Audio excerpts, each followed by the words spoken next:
बड़ी बातचीत इंडस्ट्री के लोगों से, पूरी पिक्चर बची है अभी प्रोमो देख। मेरे किस्से सुनोगे तो रो दोगे, लश्करी खुशी बकचोदी दोनों से भली बात थी। हमें रोका था बहुतों ने, परिवार खुश मुझे तुम क्या ही रोकोगे। बिस्तर बना देंगे नोटों के अगर मेहनत को पैसों से तोलोगे। रुकेगी कलम नहीं जब तक जिंदा, मैं मरूंगी तब तक नहीं कला है जिंदा। मुझे लगता है जानती सब हूँ मैं, हार या जीत की होती नहीं चिंता। मैं सुनती हूँ लोगों को ज्यादा नहीं, पर मैं जानती सबके हूँ दिल का।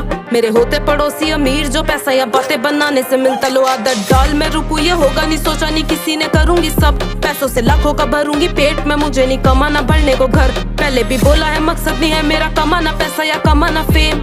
फर्क है मुझे बदलनी है दुनिया और तुम्हें बदलने है घर। करने से बातें हो जाती हैं ताजा वो यादें कि कैसे करा मैंने शुरू था।